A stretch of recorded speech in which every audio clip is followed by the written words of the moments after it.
always a fight that we need to look forward to. But a quick reminder of what this card is going to look like, because like we mentioned yesterday, the whole week actually, any of these fights could be a main event in any other card. And we're going to start obviously on Saturday with a lightweight division. But when we talk about back to Bam Rodriguez, long line, and we have somebody like Robert Garcia in your corner. Not to say anything about Calabrese, who's always been in Martinez's corner, but Robert has been there since day one. Yeah, look, Robert Garcia is one of the very elite trainers in the sport, Claudia. Look at Virgil Ortiz, and he's a former champion himself.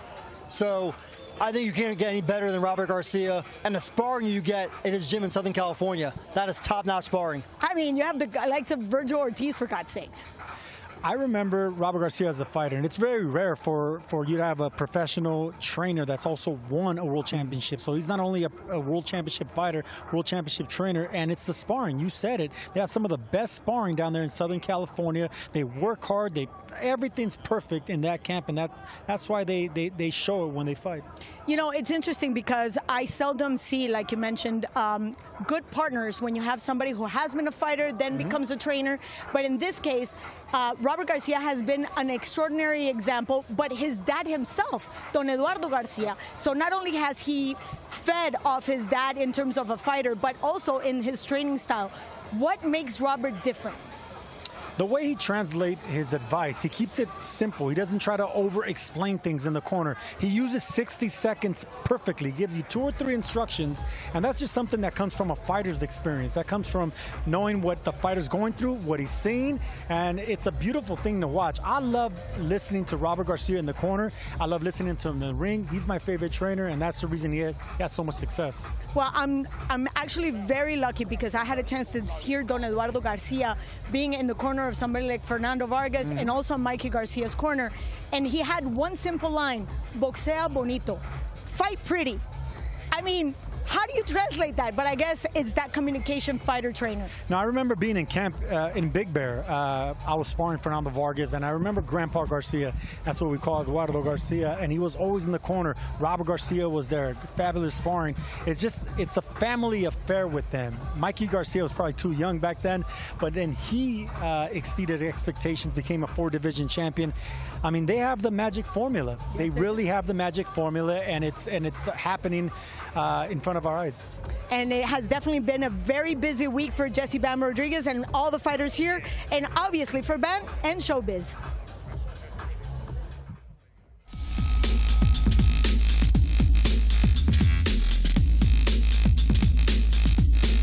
You did something that many people is disaster. Like as far as current history. Yeah. Caleb Plant was supposed to fight Charlo and then lost to Resendez, right? Yeah. And then you have Ryan Garcia supposed to fight Devin Haney. He loses to Rowley, right? You have your fight coming up with Fernando, but you took on Cafu. Yeah. Yeah. I even went to the press conference in New York. You weren't there. Yeah, they wanted me to go though. They wanted you to go, but you were like, yo, I'm not going to do that.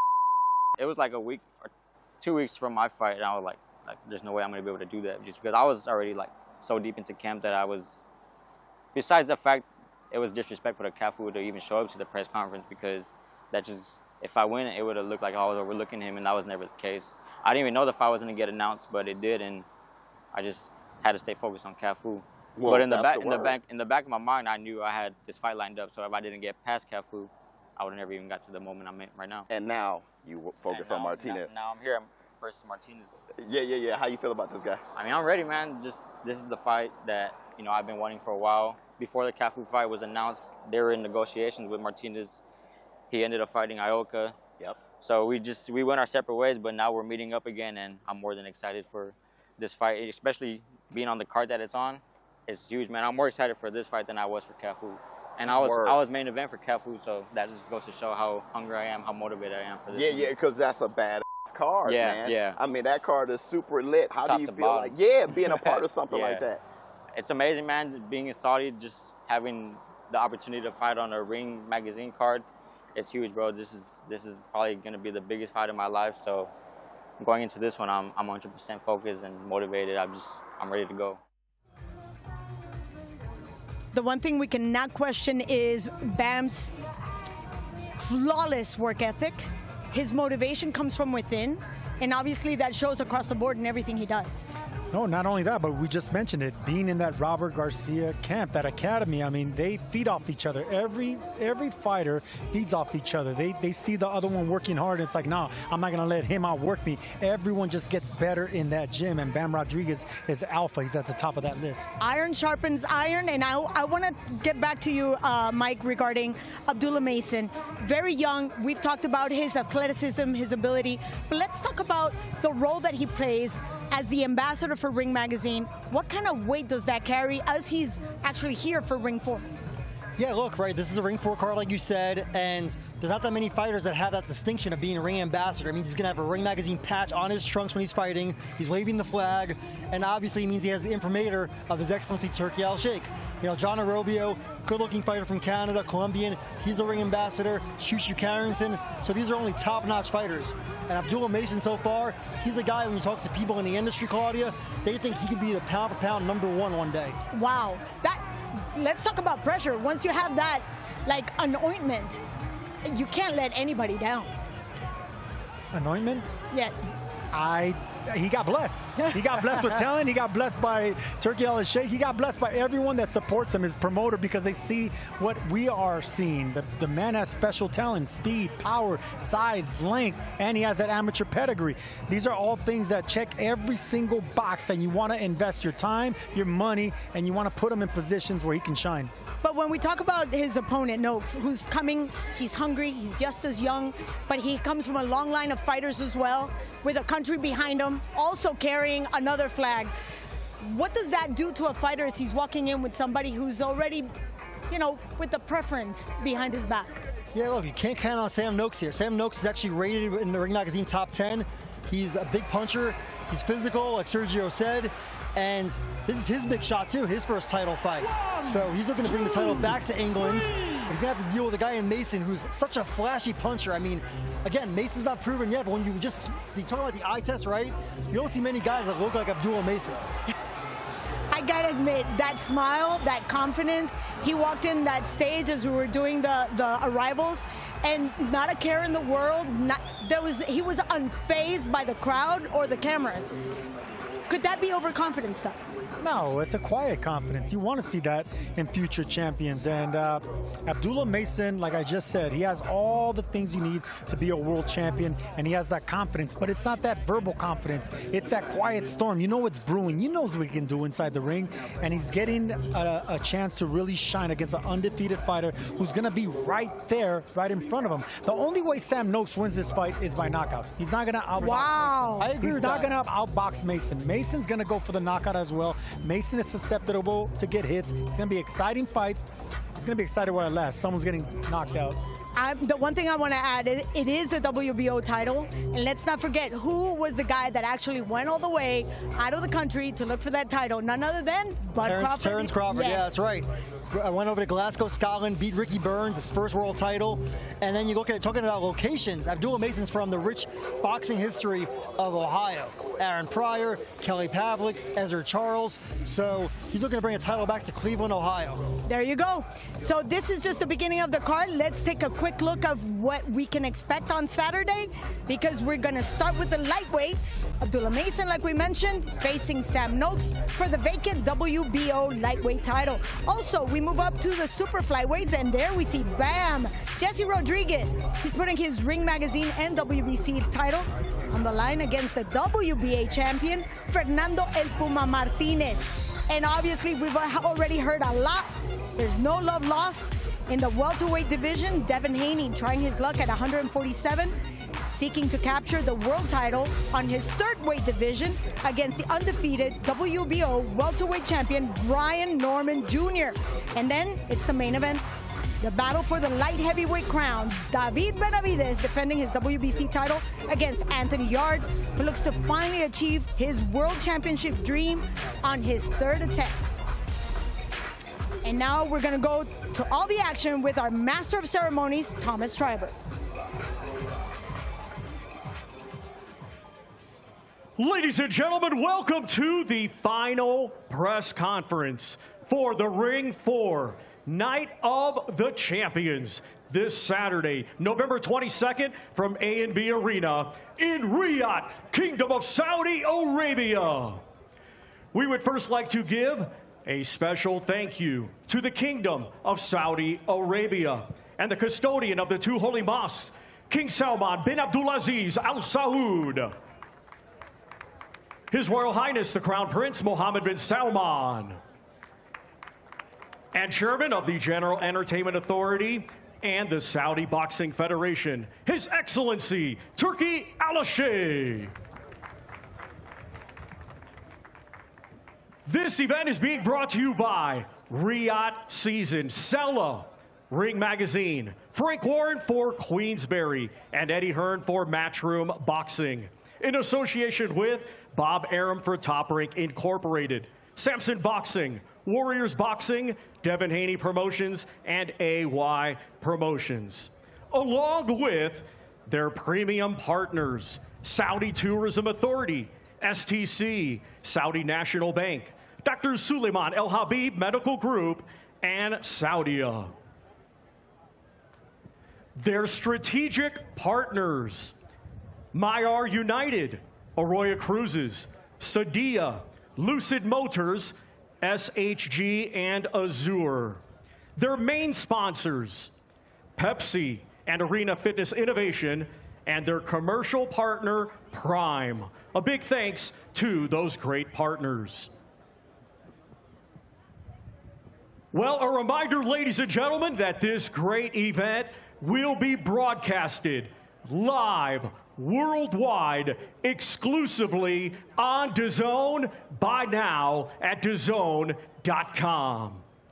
Let's now welcome our undercard press conference participants. Competing in a 10-round contest for the WBO Global Middleweight Championship, let's welcome the challenger, a native of Lagos, Nigeria, now fighting out of Novara, Italy, Samuel, the Black Panther in MoMA. The defending champion, the WBO Global Middleweight Champion from Roseland, New Jersey, USA, Vito White Magic Milnicki Jr.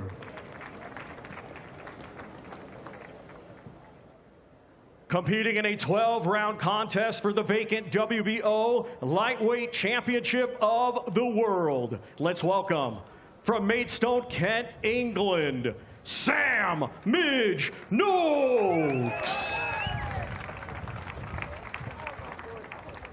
From Cleveland, Ohio, USA, Abdullah Mason.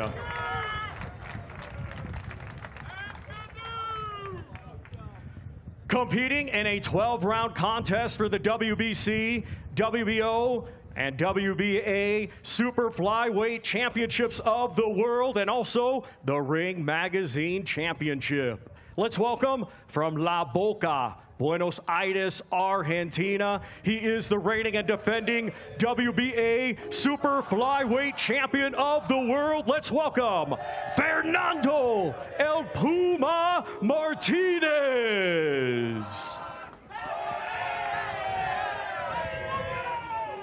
And let's welcome, from San Antonio, Texas, USA. He is the reigning and defending Ring Magazine Champion and the unified WBC and WBO Super Flyweight Champion of the World. Let's welcome Jesse Pam Rodriguez.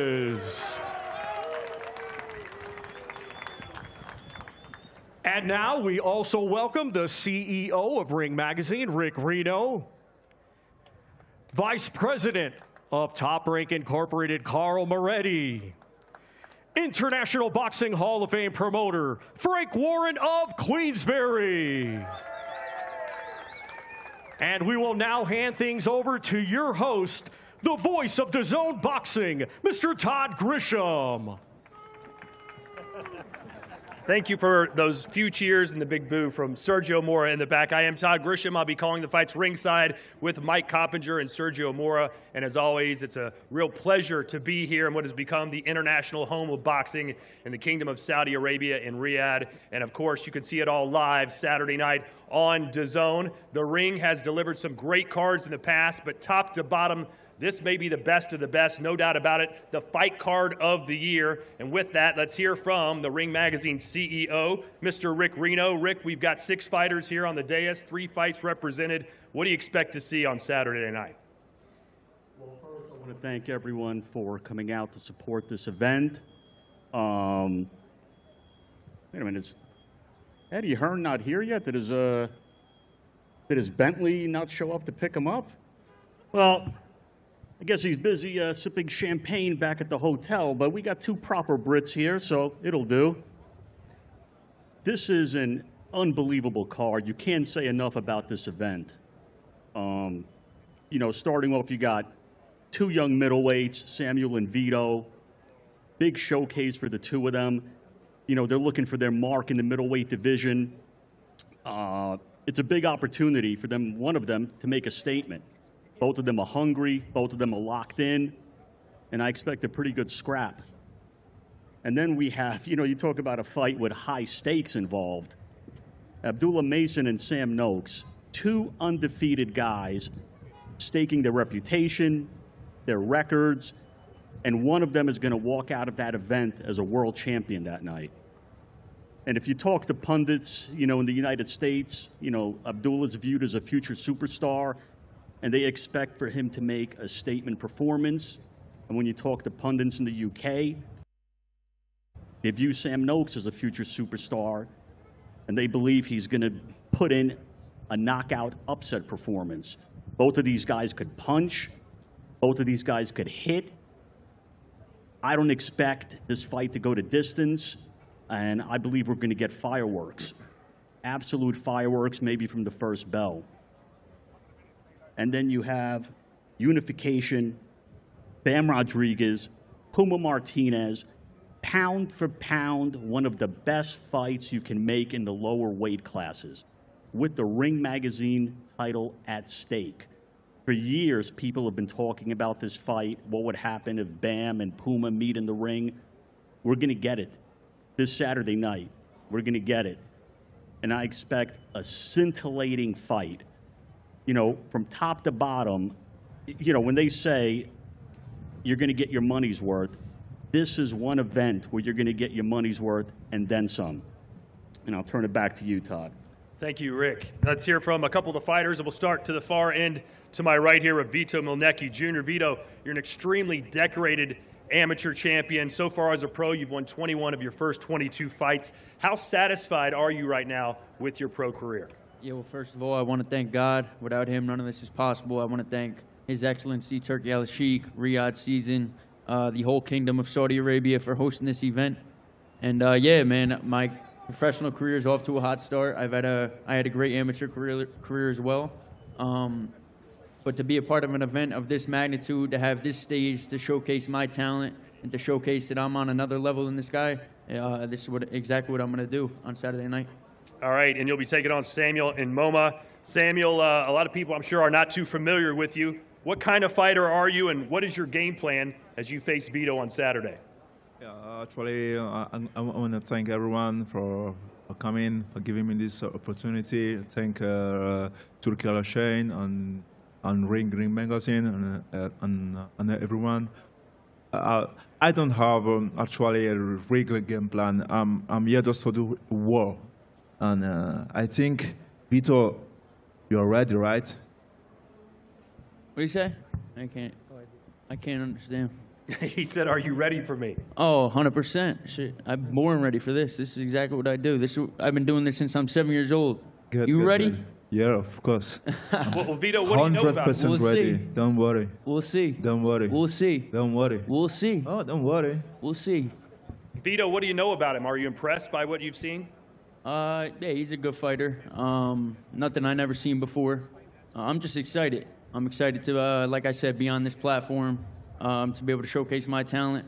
But yeah, he'll see you on Saturday night for sure. Well, if everything goes your way Saturday night, what kind of statement are you trying to make to the boxing community? What will they be saying about you? I'm here to make a statement in the whole middleweight division. I've had this is my third fight in the middleweight division, but this is my third straight undefeated opponent, and just ready to give him his first blemish. Yeah, Samuel, I'll give you the last word here. You're unbeaten. You've been calling for a big fight. Why was Vito the opponent that you wanted? Yeah, actually, when they take they give me the opportunity for this fight, I was so excited to sign the contract because Vito, I was already looking at you, man. Believe me, brother. Don't worry. We're gonna see on Saturday night. Okay. All right, well, we wish you both the best of luck. Now let's turn our attention to the WBO lightweight championship fight. Sam Noakes taking on Abdullah Mason, and we turn it over now to the Vice President of Top Rank, Carl Moretti. You're here. I know you've been high on Abdullah Mason for quite a while. He's only 21 years old. Why do you think he's ready for this fight right now? First off, I'd like to thank everybody associated with the event for putting such a great card together. You know, with Sam Noakes and Abdullah, you got two contrasting styles. You know, Sam only knows how to knock people out and come forward. Abdullah can box and punch at the same time. I think the only southpaw that Sam has ever fought is Vincenzo Funiello, a fellow countryman. You know, he stopped him in fourth.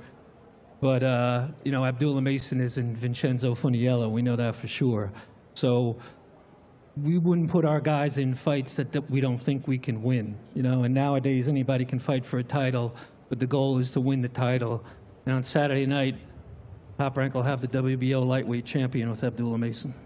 Well, let's turn it over now to the founder of Queensberry, Frank Warren. You heard what Carl had to say. They're very confident that they beat Sam Noakes on Saturday. What say you? First of all, it's great to be here in the world's capital of boxing, Riyadh, for the Riyadh season and ring show. And what do I think of that comment? We're here with my man. He's undefeated, both undefeated fighters, the cracker of a fight. But let me tell you, he's one of the best young fighters in the UK. Everything's been done of him, he's asked. He's won title, every title on the way through, from British, Commonwealth, European, and now we're at the world title. And I'm telling you something, Abdullah is a good fighter, no doubt about it. But let me tell you, he's going to have his hands full. He ain't going to have to go looking for my man, not at all. He'll be on him as soon as that first bell. And it's going to be a great fight. It's going to be a fantastic, fantastic fight. Well, let's hear now from Mr. Noakes. We all know the saying in boxing, styles make fights. Abdullah Mason can seemingly do it all. Why will your style be able to give him so many problems? Listen, I think I've got one of them styles everyone keeps saying it's one-dimensional and all that, but I feel like from the outside it looks easy to deal with, but you'll find out Saturday that it's not going to be very easy to deal with. Well, you're undefeated just like Mason, but you're a pretty substantial underdog in this fight. Why don't you think you're getting the respect you feel you deserve? It don't really matter to me, to be honest, being the underdog. All that means is everyone betting on me is going to win a nice bit of money, doesn't it? Yeah, if you win, for sure. Abdullah, you're only 21 years old, fighting for your first world title, and if you win, you'll become the youngest champion in boxing today. What are your long-term goals in this sport? First off, I want to give a thanks to everyone that was involved in making this happen. You know, J Prince Boxing, Top Rank, my managers, and, you know, Ring Magazine, Turkey El Sheikh. And I'm just here, man. I'm ready. Well, you're undefeated. You've been nearly perfect, except for one moment in your career. I'm sure you remember it. You were knocked down twice in the first round. What did you learn about yourself in that round, and why are you confident that something like that won't happen again on Saturday? That was definitely, you know, revealing, you know, a lot for the better. You know, it showed the resilience I had. It showed everything that was good. You know, showed the corner. It showed, you know, everything, you know, that a fighter needs in the ring. It showed that I had that, and I'm ready to take it a step further this Saturday. All right, Sam, you're from Maidstone, Kent, England. And according to my research, the most famous athlete from there is sprinter Jack Green, the Olympian. He didn't win any medals. But if you win Saturday night and take that world title back to your hometown, what will the scenes look like? Well, that's news to me. That's a fact. I didn't know that he come from me. I didn't even know that. No, but I think, listen, obviously bringing it back, I've got quite a few people coming out, and it's just going to be just brilliant for me and obviously the fans and all my hometown as well. All right, well, what's your prediction for Saturday? What are we going to see? Sam Noakes knockout. Sam Noakes knockout. Abdullah, what happens? Boxing gets to gain its new favorite young talent, and I'm going to be dominating the lightweight division from Saturday on forward. All right, well, we wish you both the best of luck. Thank you. And now we turn our attention to a fight in the super flyweight division, two of the best in the world, no doubt about it, for the WBO, WBC, WBA, and Ring Magazine world titles. Puma Martinez taking on Bam Rodriguez. We'll start with Puma. I'm sure a lot of people that will be watching Saturday night aren't that familiar with you as they are with Bam. How would you describe your style, and why have you been so successful in your career? Sí, en primer lugar, Fernando, bienvenido. Obviamente, supongo que mucha gente no habrá visto mucho de ti, pero sí de Bam Rodríguez. ¿Por qué crees que puedes describir un poco tu estilo y por qué crees que ese estilo ha sido tan exitoso para ti hasta la fecha? Bueno, muy buenas noches a todos. A Arabia Saudita, gracias por la oportunidad. La verdad que me siento muy agradecido, gracias a Dios, de estar en un evento tan enorme como este, algo histórico para la Argentina también. Y bueno, nosotros tenemos mucha experiencia. Yo tengo toda la experiencia, peleé con grandes campeones y bueno, fui a la Olimpiada también, así que estamos preparados para ganar todos los títulos. Yeah, so first of all, I want to say thank you to Saudi Arabia for the opportunity. Also, thanks to God for allowing me to be at such an enormous historic event here for me and for Argentina. And you know, in terms of what we've got, well, we're very experienced. We've fought against some big champions along the way, you know, and I've also been to the Olympics, so I feel that we're completely prepared to win this fight on Saturday. All right, let's hear now from the CEO of Matchroom. According to Rick Reno, you were sipping champagne in your Bentley. That's why you were late here to the dais. But you're here with Bam Rodriguez. You've got a lot of great fighters on your roster, no doubt about it. But from day one, you told us he was going to be a pound-for-pound star. Are you surprised with just how good he's become so soon? Yeah, thanks, Todd. Just firstly, thank you to, of course, Turki Al-Sheikh, everybody involved with the Ring Magazine. It's incredible to be back in Riyadh after what was a breathtaking event last week. Another ring card at Tottenham Hotspur Stadium. Over 60,000 people saw a very, very sweet night when Conor Benn beat Chris Eubank Jr. This is the night of the champions this week in Riyadh, but let's be honest, this is the main champion here. I know he's probably too humble to say it, but this is the guy. This is everybody's favourite fighter in boxing. This is every fighter on the card's favourite fighter. And it's definitely one of our favourite fighters. I think the only reigning Ring Magazine champion on this card. This guy's done it all. And like I said, Todd, the man down there, there's two men particularly. Robert Garcia, of course, his incredible trainer, and Kevin Rooney as well. They told me about this guy for years and years. And at just 1 week's notice, he stepped up 2 divisions to win the world title, to beat Carlos Cuadras, and he's never looked back. He beat Rung Visai after that. Then he stepped down to the flyweight division to win the world title. He unified against Sonny Edwards. Then he went up and beat Estrada. Then he unified against Cafu, and now he's attempting to unify again. Like I said, some incredible fighters on this card, but this is the real pound-for-pound star, already top 5 pound-for-pound. And Jesse Bam Rodriguez is 25 years of age. And it's so good to see the younger weight classes get the recognition, because this guy has got all the talent in the world. And on a card that is full of just incredible boxers, what you're watching here is one of the greatest fighters of our generation. And this fight against Puma Martinez is one of the best fights in the sport. But you will see once again why this young man is very special. And of course, most of all, we want to say congratulations to the birth of his son yesterday, which is a wonderful thing to go back to when he's got another belt round his waist. But, you know, to him, to Robert Garcia and the whole team, this journey has been incredible, and like I said, of all the incredible fighters on the card, I truly believe this man is the future pound-for-pound star of the sport at 25 years of age. Yeah, congratulations, certainly in order for Ban, your new son, Milo, born just yesterday. How hard was it for you to make the decision to be here instead of with your wife and child halfway around the world? Certainly not an easy decision for you, I'm sure. I mean, yeah, we knew the date was going to fall close to the fight day, so we kind of just planned how things were going to go out, and they planned exactly the way we expected. But, you know, that's just more fuel to the fire. That's more motivation to go out there and get the win. And, no, it's all for him. Him and my daughter, this is what it's all about. This is what I do it for. So come Saturday night, I'm going to come out victorious and take these belts back to both of them. Well, Puma Martinez has promised to push you harder than you've ever been pushed before. We know all about his relentless pressure. How do you counter that, and do you believe his style suits your style? Just tune in to the DAZN on Saturday night. You'll see. You see why Eddie Hearn just said what he said about me. I'm a special fighter.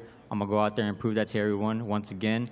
And yeah, I mean, this is just going to be another fantastic performance from myself, and I'm just ready to go out there and get the job done. Well, Puma, you know how much hype surrounds Bam Rodriguez. He's on everybody's pound-for-pound list. He's beaten absolute legends in the sport, Sariskat Sarungvasai, Carlos Cuadras, El Gallo Estrada. Why do you think they couldn't beat him and you can? Sí, entonces cuando hablamos de Bam Rodríguez, sabemos que se emociona mucha gente de él porque él se ha enfrentado a unos boxeadores, unas leyendas del boxeo, por ejemplo, como Rungvisai, Cuadras, Gallo Estrada. Estos oponentes no pudieron con él. ¿Por qué crees que tú puedes con él? Porque todavía no se enfrentó al verdadero Puma que tiene la Argentina. Hay un Puma que ruge y que tiene todo el poder, tiene toda la experiencia y se lo va a comer a Iván Rodríguez. Because he's never faced a Puma Martinez from Argentina, and he's never felt a ferocious Puma from Argentina who is going to eat up Bam Rodriguez on Saturday night. Well, you certainly got a lot of supporters here from Argentina. You've gotten very emotional when you described the former fighters of your country, how you're representing them in the entire country of Argentina. If you pull off the win on Saturday night, how big of a victory will this be for you and your country? Sí, obviamente tienes mucho apoyo aquí. Vimos que te emocionaste ayer cuando hablabas de Argentina. Si llegas a ganar esta pelea, ¿qué tan grande sería esta pelea y esa victoria, no solamente para ti, sino también para la Argentina? No, la verdad que es algo histórico para la Argentina. Ningún peleador ha peleado, ha ganado tantos títulos en una pelea.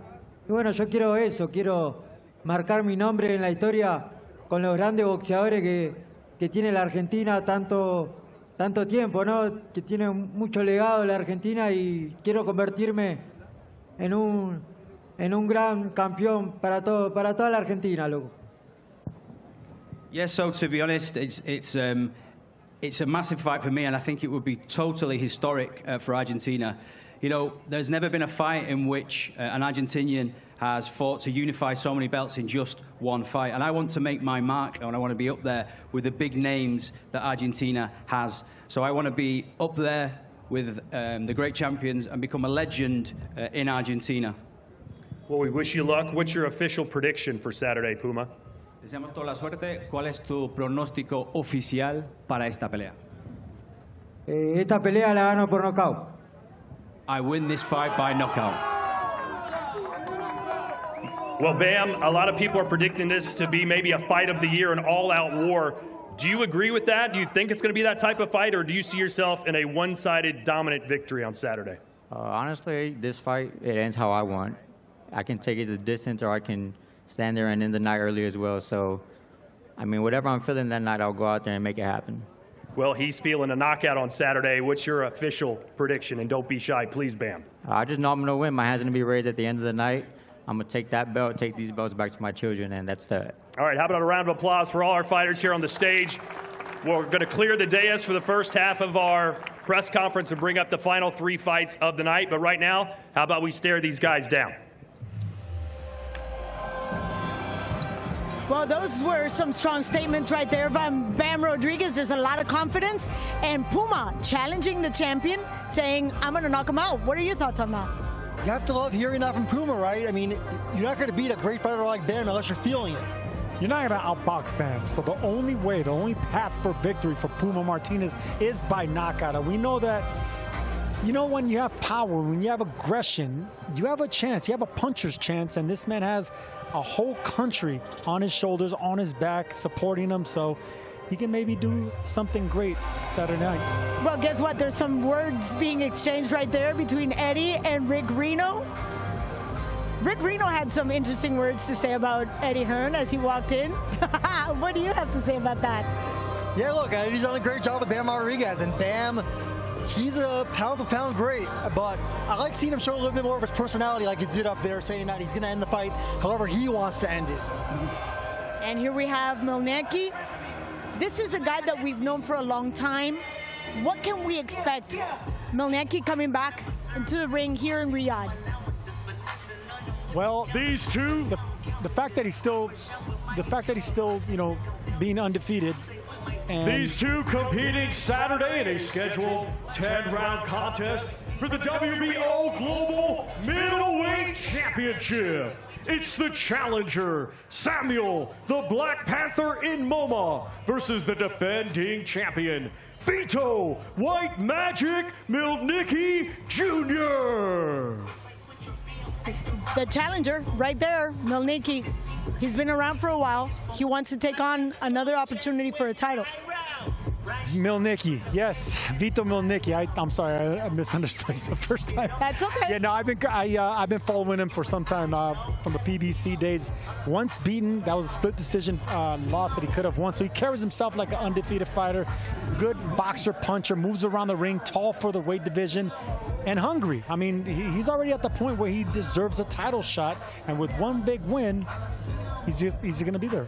Yeah, I'm not sure what the WBO global middleweight title is, but you know, these sanctioning bodies. Oh, well, he's challenging for that title, but we all know what African fighters bring to the table. We know exactly the type of cloth they're made of. There's a lot of grit, there's a lot of power. We've talked about perhaps they lack the finesse of a true boxer, but they sure can brawl. Well, they have that African spirit, you know, but this is one fighter that doesn't carry power. So you're going to have to outbox someone like Mielnicki or get on the inside and hurt him to the body. But either way, I mean, these guys are both winners. There's the opportunity of a lifetime for Samuel and MoMA, and of course for Mielnicki to get back on top. Mielnicki's getting a little bit flustered here. What's up? Hey, not surprised to see some fire, right? He's an Italian guy from New Jersey, so you know, I used to live in New Jersey, and they have a lot of fire over there, and he's looking good. Look at that suit. He's well dressed for the occasion. Vito Mielnicki, a lot of personality. I still think he can be a star if the fighting can match the personality and the charisma. Can it though? Let's hope and pray they're willing to just keep the hands tight before Saturday. I love selling the fight, but I don't like physical altercations because, come on, man, you don't fight for free. You know, you don't fight for free. Your paycheck's on the line. Wait till Saturday. Serge's always thinking about the paycheck. You're always paying. What? Hey, listen, we're businessmen first, and then we're fighters. Really? I thought it was the other way around. Collect that check. Hey, speaking of, right, we have Devin Haney coming up soon. He got a hefty fine a couple of years ago when he fought Vasily Lomachenko, sends him flying on the stage, and that's where he really can get injuries out, but he sold the fight well. There you go. Look, there's a difference between promoting the fight and then, you know, risking the fight. Devin told me that was the last time he was going to pull such a move. He said he wanted to keep that money. Well, I think he learned his lesson.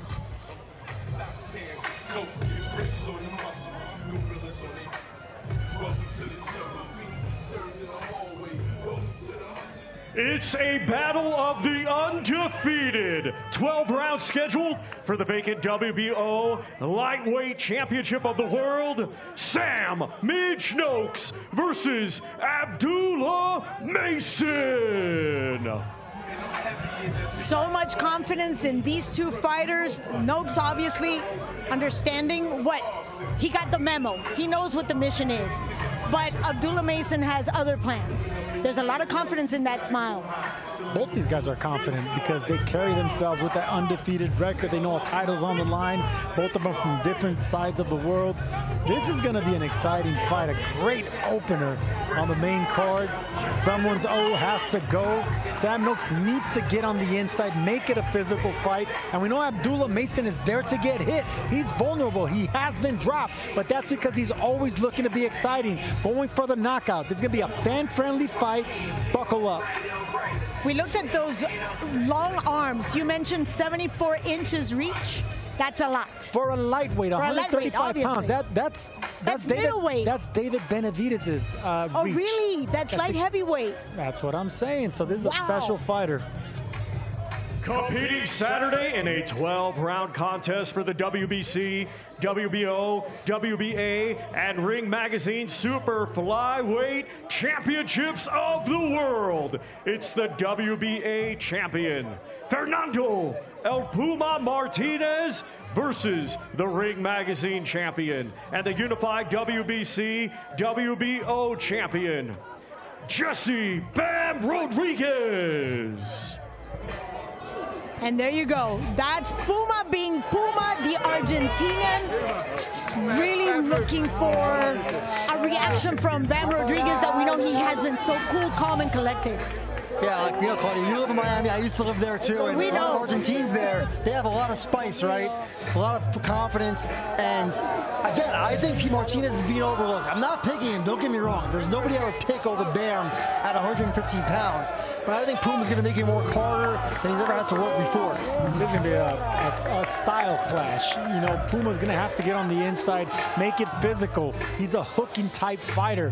But when it comes to Bam Rodriguez, he's there 1 minute and then he gets an angle and disappears. So you better be smart with that aggression, or you're going to run into some shots from that southpaw stance. And we know Bam is a great fighter.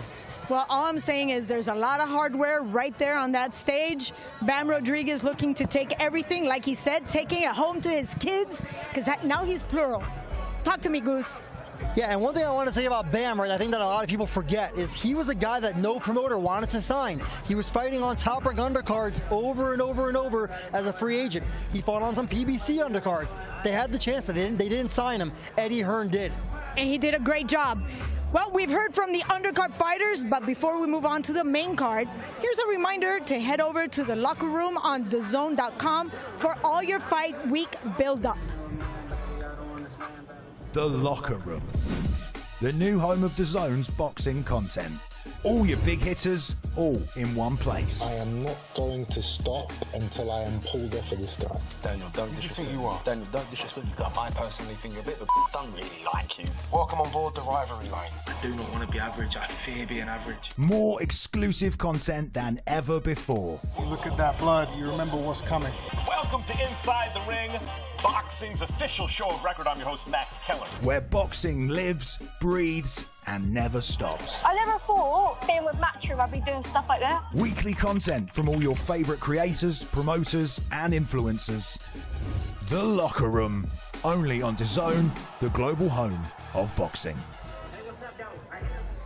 And our main event stars come together across the face-off table, delivering their raw, unfiltered thoughts on each other as they make their final predictions before fight night. Go behind the ropes with an exclusive all-access look inside Devin Haney's intense Colorado training camp in the latest installment of our On the Ground series.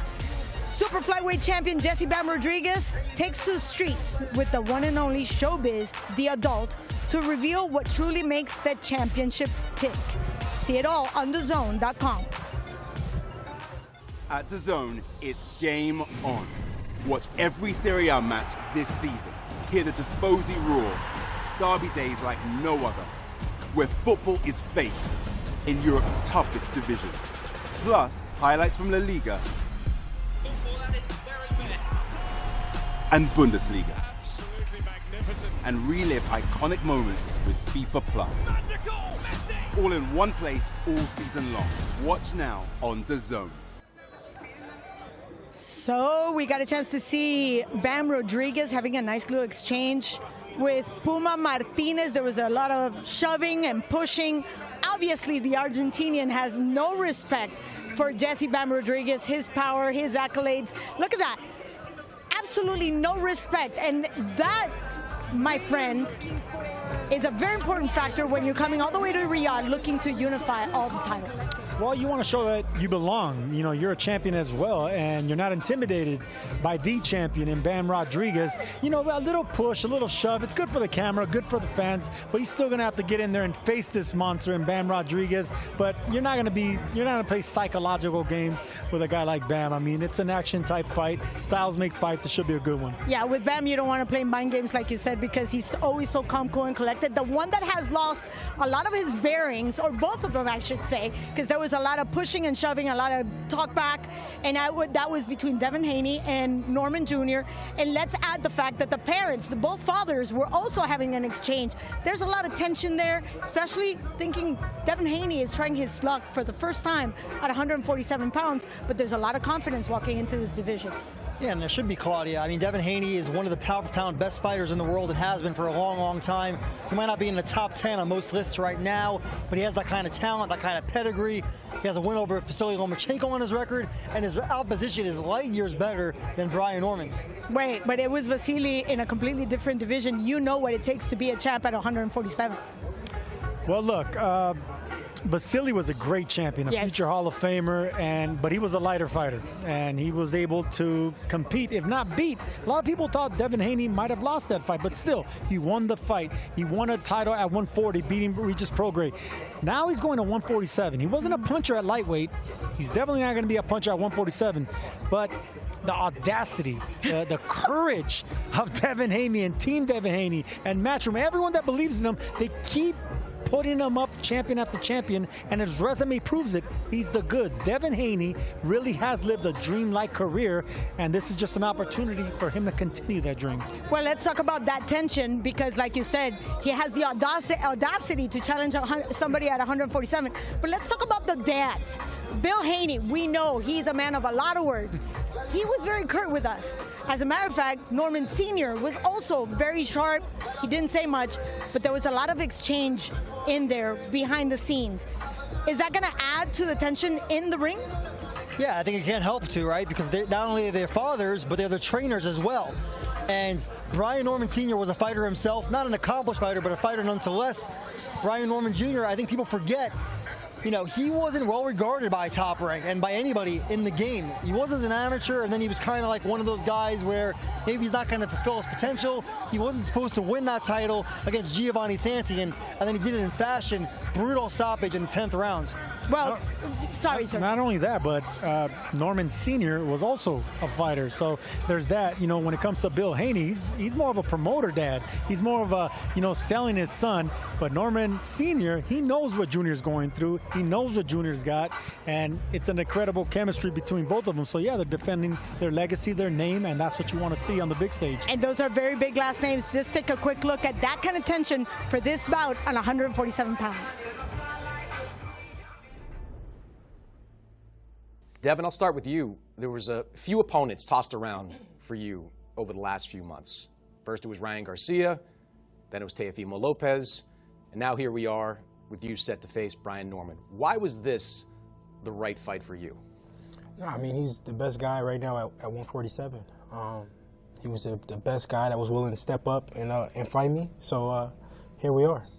Brian, you're coming off a sensational knockout win over Jin Sasaki, maybe the knockout of the year at the end of it. Knockout of the decade. Knockout of the decade. We'll go with that, too. You're doing a title defense here. Why was this the right fight for you? It's just who I am as a person. I love fighting the best, and like everybody say, he has the perfect style to beat me. I don't have feet. I don't have defense, necessarily speaking, jab defense, as they say, so he is the blueprint to beat me, so now I got to show y'all that I can do everything. Yeah, of course he got power, but he's got power against guys we've never seen. I do think that he can punch, don't get me wrong. I do think that he has power, but he's showing it against guys we've never seen before. I don't know these guys that he fought. Jack, you don't know him, don't mean nothing, Jack. No, I've been boxing for how long? I've been at this top level. Just because you don't know the people don't know these people. The world don't know these niggas. I don't give a damn what these folks know or don't know. I know when I carry these gloves. No, I do believe that. I do believe that you got power. I might touch your arm and your ankle go break. Yeah, okay. Sound good. It sound good. I'm finna turn your meniscus. It sound good. You ever had your torn meniscus, brother? And it ain't gonna happen. It ain't gonna never happen. You ain't gonna do it. Walk out with an ankle brace on. You ain't gonna do it. Bring a back brace. You ain't gonna do it. It's all right, knock brother. It off. It ain't gonna be too. It ain't gonna be. He's really a bum. Make it real I really didn't want to say nothing, but he's really a bum. I never even heard of this 2 years ago. Once again, he just came out of nowhere. He's nobody. He's nobody. The name don't matter. I'm finna make a name after this one. ATL stand up, baby. Sound good. ATL stand up. I love it. I love it. I love it. It's just a yeah. It sounds like two kids in, like grammar school and like, well, guess what? My daddy's going to beat your daddy. But let's talk about daddies, because we have 4 fighters that are being trained by their parents, by their fathers, and one of them happens to be Jose Benavidez training David Benavidez. And of course, a very busy man on Saturday night. He's going to have 3 fighters, obviously closing out with the main event. But what does it mean for somebody like David Benavidez, who's fought the biggest, the baddest, the strongest, coming here and facing somebody who's looking for the 3rd time an opportunity to take a title? What does that mean for somebody like Benavidez? I think it's a really tough challenge for David Benavidez. Anthony Yarde is battle tested. He went to Russia to fight Sergey Kovalev, right? A ferocious puncher. He was like 2 punches away from knocking Kovalev out. Couldn't do it, gassed out, and then he still, to this day, gave Beterbiev his toughest fight until Beterbiev lost to Dimitri Bivol in February. So I think Anthony Yarde is ready for the opportunity, but he has a lot in front of him. He's a big underdog for a reason. What are your thoughts, Sergio? I personally have never liked the father-son trainer-boxer relationship, because I've seen a lot of relationships ruined, growing up, because the fathers don't let their son become their own man. And recently, I've been seeing that dynamic change. I kind of see that there's been a lot of success. I would think the first one that really gave me some kind of optimism with that was with Sean Porter, and his father. Even though it was more militant, it worked. Kenny Porter. So I'm seeing more and more Virgil Ortiz and Senior. So yeah, I think when it works great. When it doesn't, it can go haywire. But we know that it's working tonight. But let's talk about it being already tested, because Don Jose Benavidez already trained Jose Jr. and he took him to a world championship, and he's took him to highs and lows in his career. And obviously David was coming along, and he actually took in a lot of his brother's experience. And as we were talking with Don Benavidez, Don Jose, he was telling me how it's been a learning process for himself as well. Not just as a trainer, but testing himself as a dad and being able to separate, like you mentioned, I'm not just a dad, I'm here to do a job. And that's exactly what I'm talking about, the chemistry, the dynamic, and the relationship, because you can ruin the more important relationship, that's being your son, for trying to make a man and a champion out of the boxer. You can ruin what's really important, but it's working out for them, and he's doing a great job with other fighters as well. So we know that David Benavidez is pound for pound. He is the truth. He is part of that Benavidez legacy, and they're proud of it. Well, we look at like the Bill Haneys, obviously in the case of Norman Sr., we see that these men always have the best interest at heart, obviously, but who knows the son better than the dad himself? So I think that also adds to an advantage for any fighter. They know when to call it quits, they know when to push, they know how hard they can push. I don't know. I've seen a lot of times, I'm just playing devil's advocate. I've seen a lot of times where the father sometimes let the son take a little bit too much punishment because they think they have more. That's when I don't like it. That's when the relationship hurts them, because the father's living vicariously through the son. Like I said, I don't want to get negative here, right? But I've seen a lot of good with the father-son relationship, trainer relationship, and I've seen more bad in my career. Well, I like those intangibles in those relationships, and I think it's very individualized based on the partnership. Right. And when we're talking about partnerships, let's talk about Anthony Yarde, who's coming to this fight with a huge loss, with James Cook passing away. That was his strength and conditioning coach since he was in the amateurs. So that could be one of those intangibles, because that was a long relationship, and now he's not with him. Could that actually make or break a fighter? Well, I haven't personally experienced that, but it's motivation. I mean, if that was a person in your team that provided so much, that brought so much to your corner, that voice is still going to be in your ear whether he's there in physical presence. So it's motivation. It all depends on the fighter, but anytime you have someone that's gone and it's still there with spirit, you fight with that spirit. And the third time is a charm. You think he has what it takes when you're taking somebody like Benavidez, who's obviously battle-tested. He already has the hardware, and we all know the kind of weight he can carry. What does that mean for Anthony? I mean, look, it's a tough style matchup for Anthony Yarde. David Benavidez is a much faster puncher. He's one of the fastest punchers at that kind of the higher weights, and he throws with volume. So Anthony Yard's going to have to punch with David Benavidez. He's going to have to exert himself on the inside, I think, and make this a tough physical fight. So to take a better look at what Anthony Yarde is all about, what he's bringing to the table, let's take a quick look at his camp, because he's going to bring a lot to the table. Having this much time to prepare, I feel like it's going to be the difference. It's not a case of making any excuses. It's just that we've never had this amount of time to prepare for a fight. And one thing I can say is every time we've had time to prepare, it's worked out well. I'm going to go out there and win this fight. And it's going to be one of them situations where the world's going to be shocked.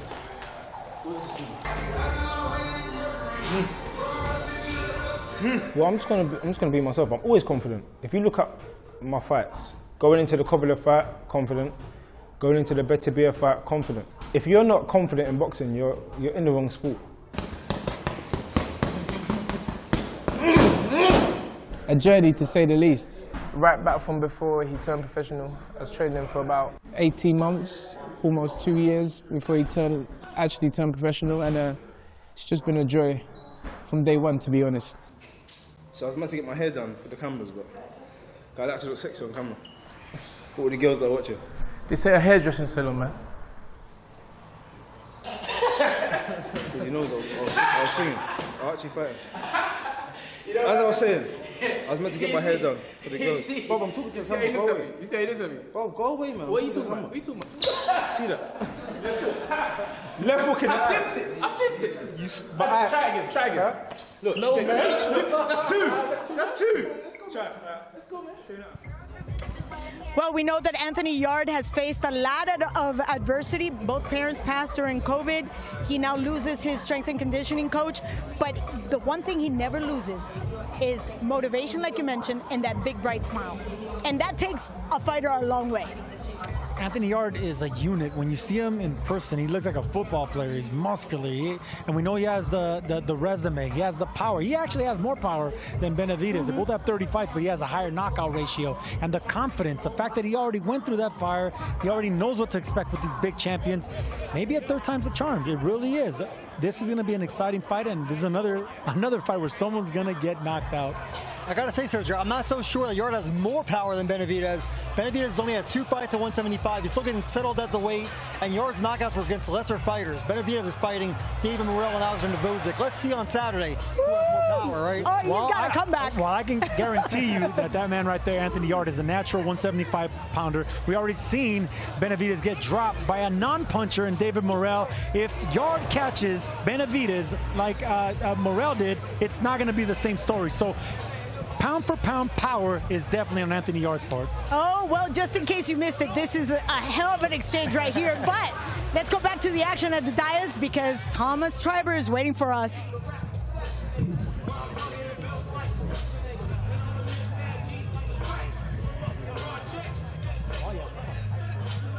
Well, ladies and gentlemen, good evening and welcome to the final press conference for Ring 4. Night of Champions, an evening of world-class professional boxing for your entertainment, and it goes down Saturday night at the A&B Arena, Riyadh, Saudi Arabia. A special thanks, ladies and gentlemen, to the Kingdom of Saudi Arabia and to the custodian of the 2 holy mosques, King Salman bin Abdulaziz Al Saud, His Royal Highness the Crown Prince Mohammed bin Salman, and Chairman of the General Entertainment Authority and Saudi Boxing Federation, His Excellency Turki Al Sheikh. And it's all presented by Riyadh Season, Ring Magazine, the Bible of Boxing, Sella, Frank Warren for Queensberry, and Eddie Hearn for Matchroom Boxing.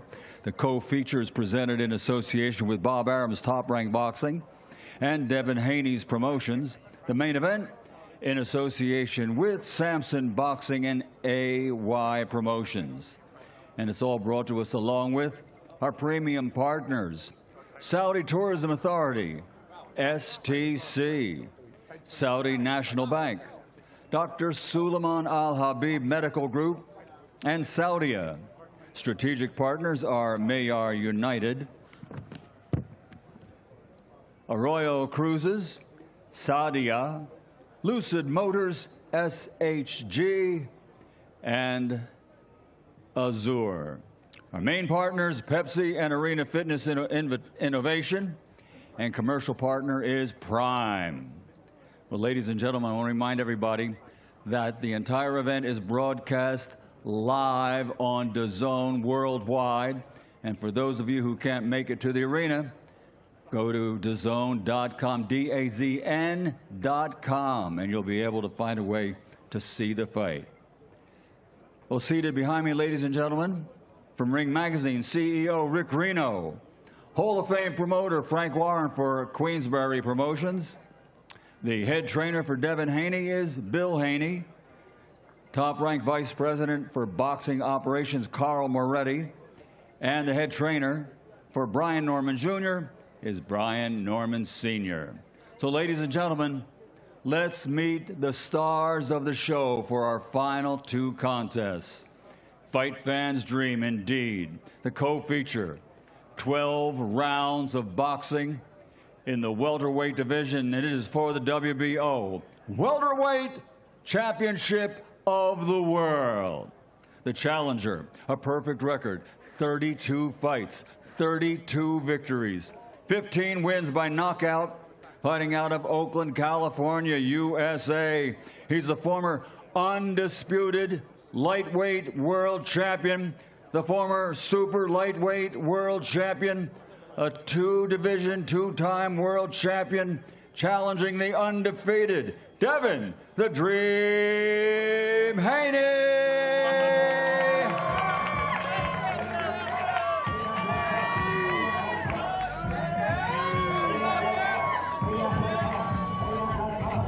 It's undefeated versus undefeated. And the champion, fighting out of Decatur, Georgia, USA. Also a perfect record, 28 fights, 28 victories, 22 big wins by knockout, ranked #1 in the world in the welterweight division by the Bible of Boxing, Ring Magazine. He is the reigning, defending, undefeated WBO welterweight champion of the world, the Assassin 2, Brian Norman Jr.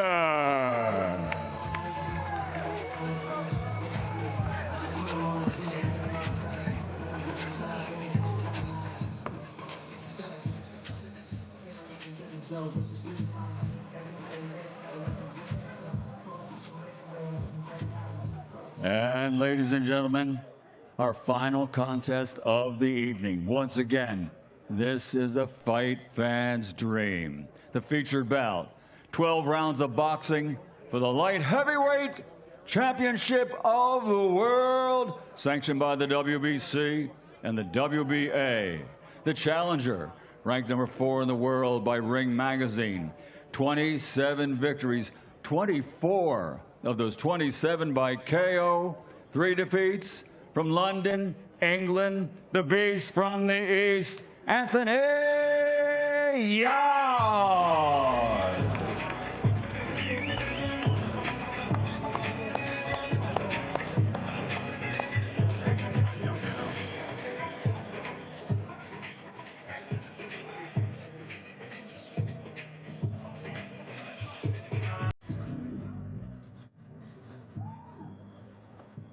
And his opponent, fighting out of Phoenix, Arizona, USA. His professional record, a perfect one. 30 fights, 30 victories, 24 big wins by knockout. He's a two-time world champion, former super middleweight world champion, and the reigning, defending, undefeated WBC, WBA, light heavyweight champion of the world, the Mexican monster, David Benavidez.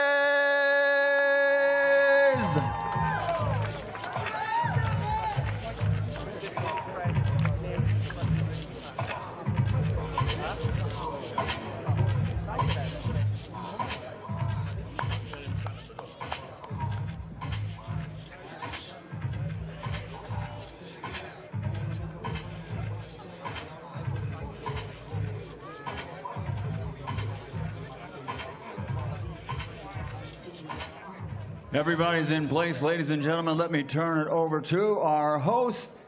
He is from DAZN, DAZN, Mr. Todd Grisham. Thank you, Michael. I appreciate it.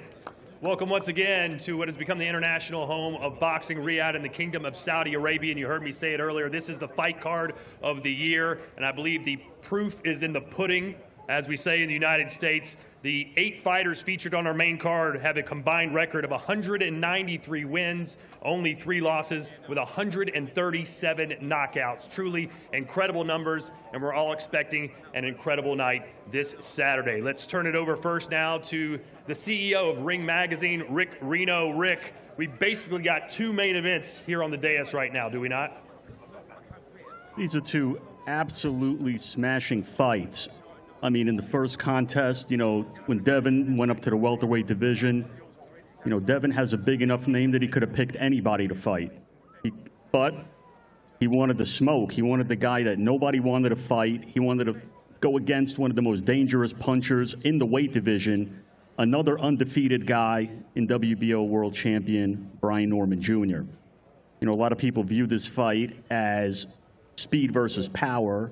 But, you know, Brian's made it clear that he's bringing a lot more than power to this fight, and Devin's made it clear that he's bringing a lot more than speed.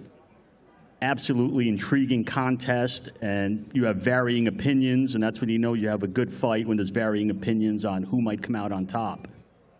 And the main event, you know, when you have 2 guys who are called the Mexican Monster and the Beast, you can't go wrong in that fight. An absolute tear-up. Both guys are coming for war. David's never been in a bad fight.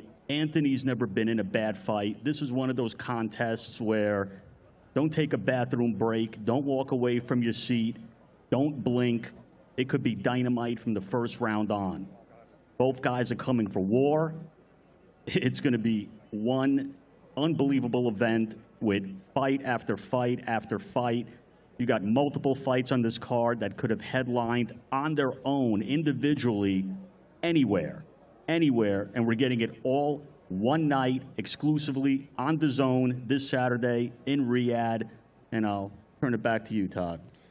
Thank you, Rick. Let's now turn our attention to the promoter for Brian Norman Jr., Mr. Carl Moretti, the Vice President of Top Rank. Carl, you've known about this fighter for a long time. He might be the best kept secret in boxing. What makes Brian Norman so special?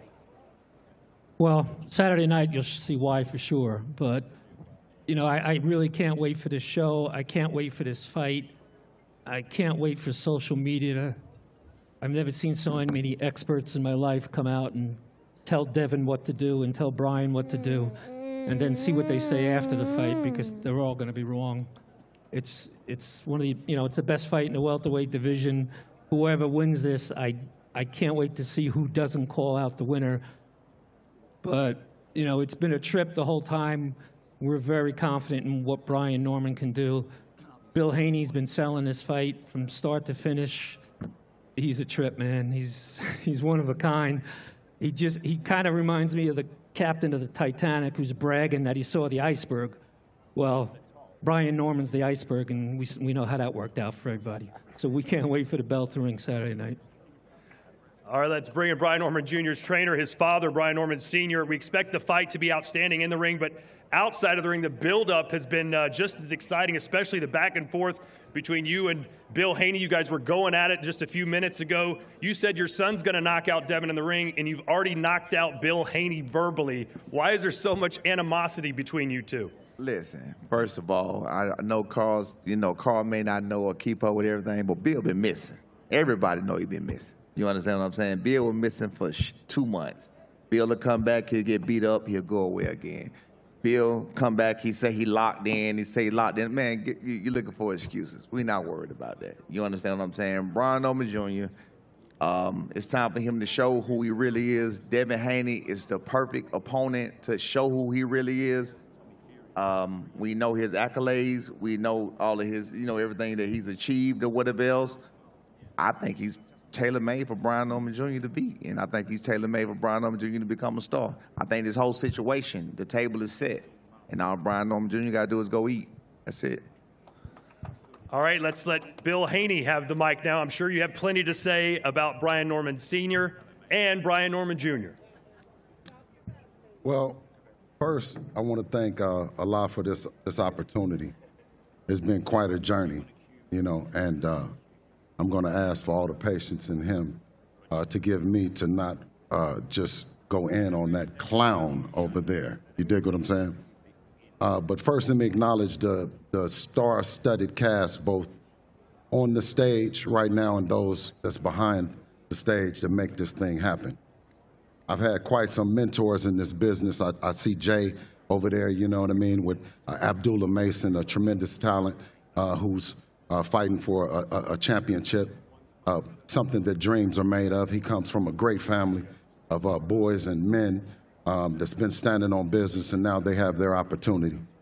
Of course, you got the Benavidezes who paved the way and trailblazed the way for guys like us to be independent. He started at like 16, 17, and I've been tapped in with Benavidez from the beginning. And you got Tunde. That's right, brother. He fought to be up on this stage. His name wasn't up on here, but he represents this shit. And the clown over there, you dig what I'm saying? He came for the show, but he's going to get his in a minute. You know what I'm saying? So Tunde and Anthony Yarde, I knew them from coming to the Mayweather gym across the pond, and Tunde learning the game from Floyd and them and putting it down. So to see them on the stage and them two families getting a bunch of money means a whole lot to me. Reno, you know, you speak for yourself, and what he's doing in boxing behind the scenes with Turki Al-Sheikh, and giving us the opportunity. The one thing, when I met Turki, I said, listen, I don't know what everybody else got to say to you, but I need to tell you, we've been getting robbed. And I said, listen, if you work with my son, you're going to see someone that's standing on business and willing to make all the sacrifices to be the kind of fighter that you want backing up Riyadh season. So here we are. They have a great relationship. Devin is standing on business, just like Reno said, and it didn't matter who it was. You know what I mean? We wanted the opportunity to be here, and we want the max money. You know what I mean? That's what this business is about. Because taking punches, you know, there comes a time when you have to rely on what you've invested in and made happen. You know what I mean? So now, with that, let me get to the clown over there. Now, Devin has fought 3 champions to become the fighter that he is. We went across the pond to Australia and they said that I couldn't come, and he said, well, Dad, I'm going to bring the belt back. That was one of the most impressive times in my life that this man had did, and I knew that he was full grown and on his own. We came back to the 140-pound division and fought Regis Prograis, someone that no one wanted to fight because, I mean, he was the Rougarou, okay? And then after everybody assassinated him and said, well, the left hook, the clown's son, tremendous fighter, put a guy in a coma. You know, he lost memory for, I don't know, you know, he lost memory of the fight and everything, right? So for Devin to give Carl Moretti and Lomachenko the opportunity for the undisputed title, right? Something that he didn't have to do because he could have went up and fought at 140, but he still made the sacrifice and stood on business, right? For us to come back then when the clown didn't have no opportunity, nobody wanted to fight him, right? He had complained about Boots and had complained about everybody. Where was he going to have an opportunity to be on this stage right here if Devin didn't give him the opportunity? I don't know if he's ungrateful, or he's just slow, or he's just capping, but you should have took longer when you had the mic, dummy. You dig what I'm saying? So I'm going to wrap this up with alhamdulillah, and it's a great opportunity. Thank you for everybody on this stage for giving us the opportunity to grace it with you.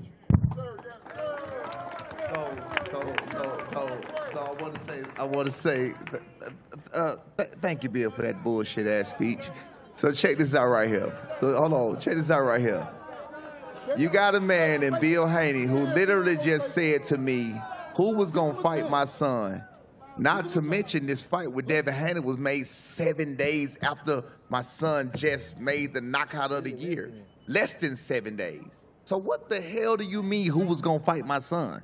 You never gave an opportunity. You don't know what the hell we had on the table. You have no clue who was going to fight my son. Don't tell me nobody was looking for him. He had just fought. Devin hadn't fought since May. You just made the statement and said you went to Turkey Al-Sheikh and said if you back up Devin, this is going to be the best. He was the most bullshit fighter on the card. He was the worst one, literally. He was literally the worst fighter on the card. Can we admit that? Hell no, we can't admit that. Let me ask you this. Let me ask you this, I let you talk. Hey, sir. Sir, let me ask you. Is your son the best fighter at 147 pounds? Is he the most dangerous and feared fighter at 147 pounds, sir? Absolutely, but we already know that. We was talking about that. Let's keep it right. Let's keep it right. We was talking about that. See, listen. Here's the problem. Wait, let me tell you the problem. What happens? See, what you did was you brought a bunch of goopy hoes, all your fellas that you paid to bring. You brought a bunch of goopy hoes, and now what they're doing is they fucking the whole press conference up for you and me. That's what they're doing. We trying to get active. They trying to do all they little. They trying to get some money from us. If you want to put something on the table for me and him to wrestle on this motherfucking stage, then just let it be known, and we can get to it. Other than that, let's get to having a great night in boxing. The last time social media heard, Bill Haney said, "I'm gonna make my pro debut against you on the undercard." Come on, let's see right now. Well, let's go then. What we gonna do? What the hell we gonna do? Look at it. He high. He high. He high. He high. He high. He high. Man, come on, bro. What we talking about? All right, who wants to hear from their sons? Anybody here want to hear from the guys actually fighting on Saturday night? Hey, hold on. Listen. You supposed to be fighting me, Bill. Okay. You supposed to be fighting me. When we gonna fight? Okay, listen. Right now, if you want to. But listen, let me just say this. You said it was on site, Negro. I done seen you 5 times. Okay. Shout out to the professionalism in this guy to come out when he did. This is amazing town. We've been here since November the 1st, right?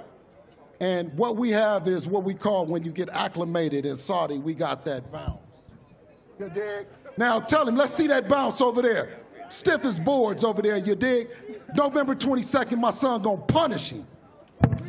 All right, let's hear now from Devin Haney. Devin, for the first time in your career, I believe, you are the underdog in this matchup. Do you feel everything you've accomplished in your career that you should be the favorite? Not anymore. I think it was an update in the odds. No, sir, he's still the underdog. He's still the underdog. Check again.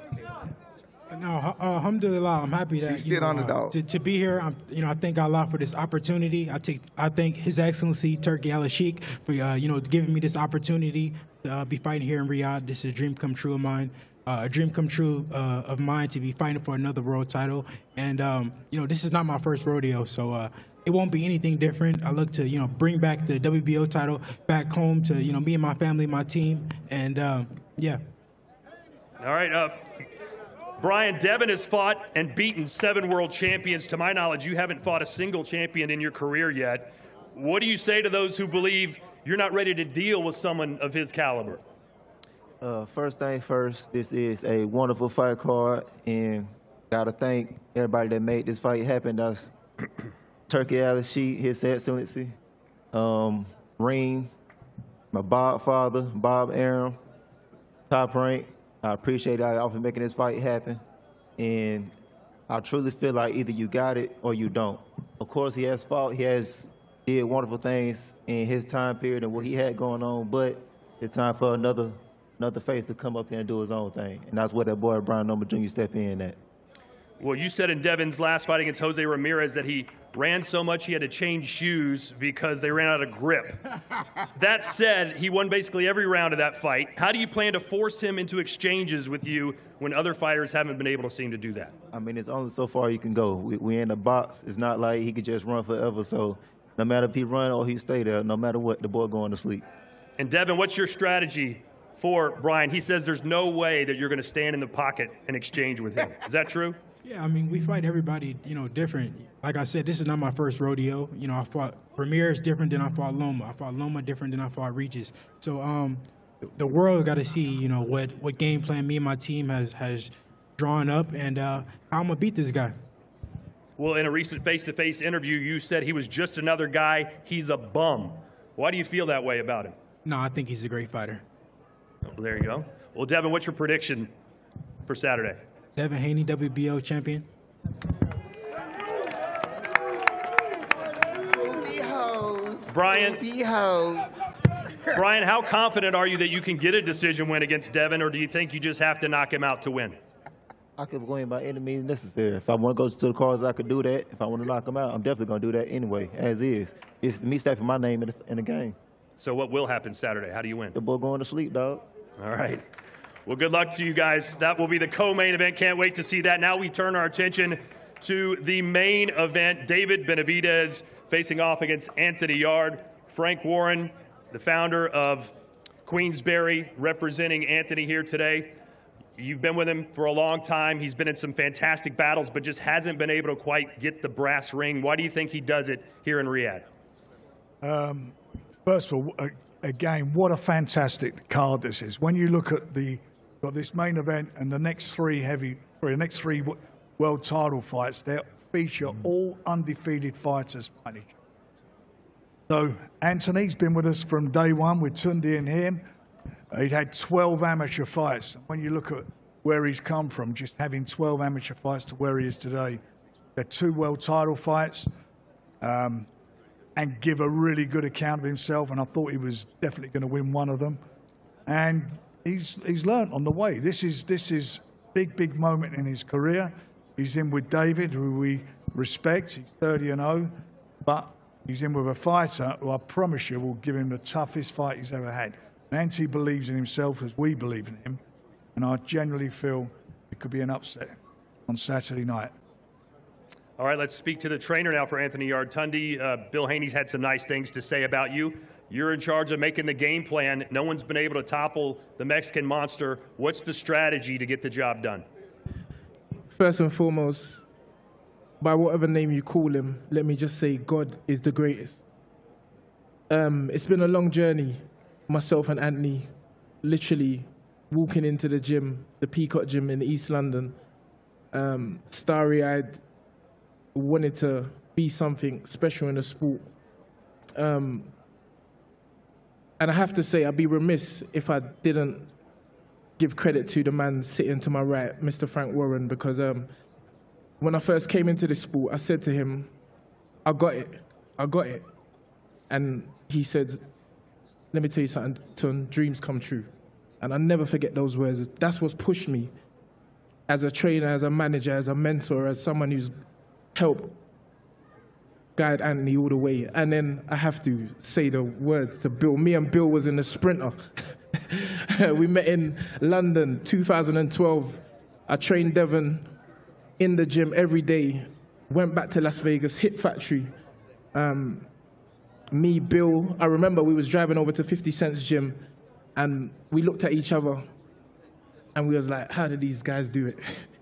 It's like, we're gonna get there. And so for us to all be up here, myself, Anthony, Devin, Bill, in the biggest night in boxing, probably the best card Turkey Al-Sheikh and Sella and Riyadh have ever put on, is truly amazing. And that's why I say God is the greatest, Allah is the greatest, Jesus Christ, whatever faith, religion, he is the greatest. He makes dreams come true. In terms of the fight, well, we don't want to do too much talking. You know, we've always maintained that violence moves in silence. And we ain't going to change our energy for no one. We're not going to badmouth anybody. We're not going to talk bad about. We respect David, Jose Sr. You know, we've exchanged pleasantries, and we just know both boys have a job to do. All I can say is get your popcorn, get your tea, get your biscuits. This is going to be one hell of a fight.